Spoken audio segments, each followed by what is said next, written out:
بسم اللہ الرحمن الرحیم۔ آج ہم اس ویڈیو کے اندر ڈائریا اور لوز موشن پر بات کریں گے کہ اس کے اندر ڈائریا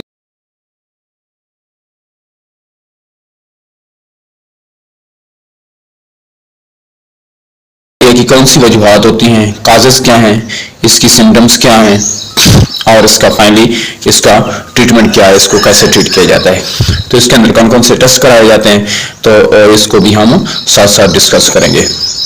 ڈائریا اور لوز موشنز، اس کی کازز کے اندر کیا ہیں، اس کی وجوہات کیا ہیں۔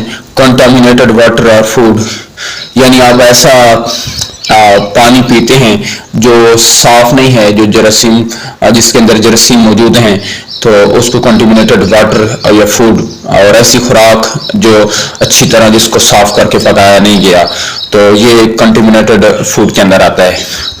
دوسرا ہے بیکٹیریل انفیکشنز، کوئی بیکٹیریل انفیکشن ہو جائے تو اس سے بھی لوز موشن ہو سکتے ہیں۔ تیسرا وائرل انفیکشن ہے، وائرل انفیکشن کی وجہ سے بھی لوز موشن ہوتے ہیں۔ پروٹوزل انفیکشن اور کالرا ہیزا جس کو کہتے ہیں وہ ہو جائے، اس وجہ سے لوز موشن ہو جاتے ہیں۔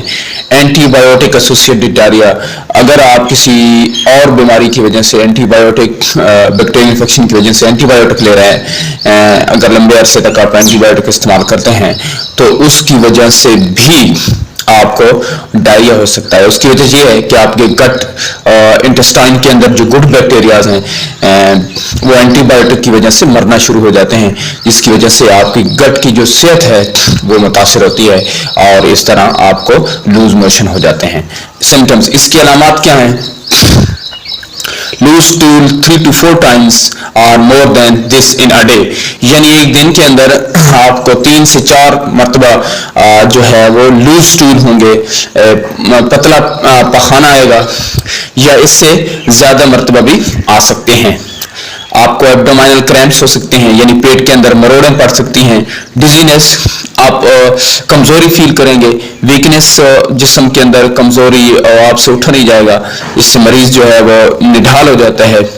الیکٹرولائٹ امبیلنس، لوز موشن کی وجہ سے جسم کے اندر جو سوڈیم اور پوٹاشیم کا لیول ہے وہ امبیلنس ہو جاتا ہے، جس کی وجہ سے بہت زیادہ ویکنس آ جاتی ہے۔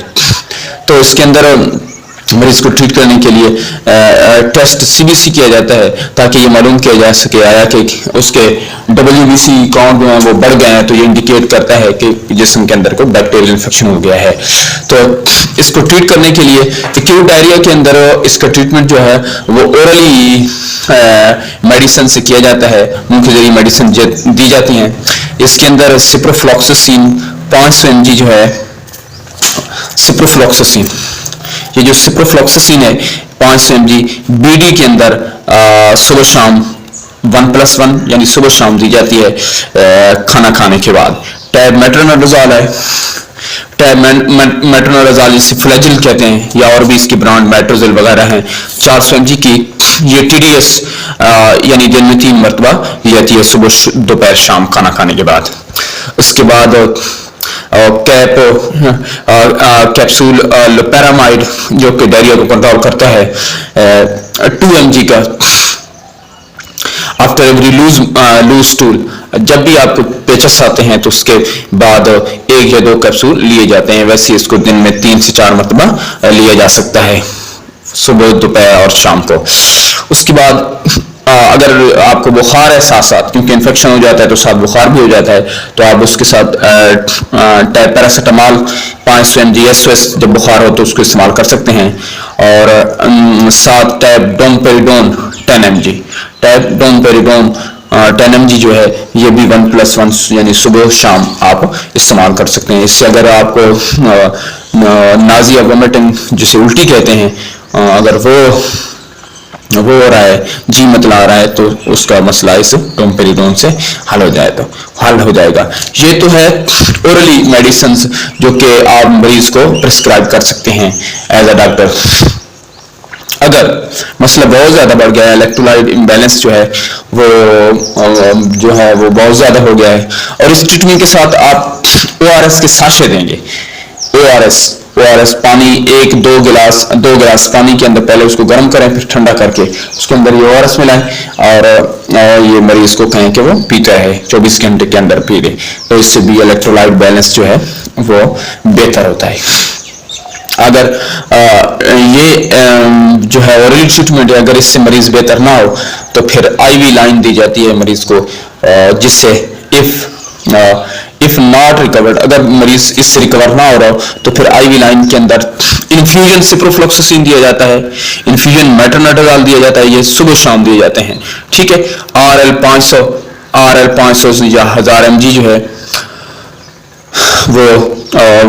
وہ چڑھائی جاتی ہے، اس کے اندر مختلف قسم کے انجیکشن جیسے ملٹی برونٹا ہے، وائٹامن B کمپلیکس ہے،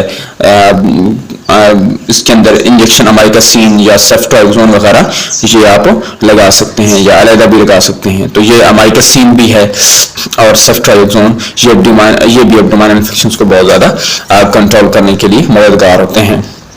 تو اس طرح کچھ ٹریٹمنٹ کیا جاتا ہے 3 سے 5 دن، تو اس سے مریض جو ہے وہ ریکور ہو جاتا ہے۔ جزاکم اللہ۔ اگر میری ویڈیو آپ کو پسند آئی ہے تو میرے چینل کو سبسکرائب کریں اور اس سے آگے شیئر کریں تاکہ زیادہ سے زیادہ لوگ اس سے معلومات حاصل کر سکیں۔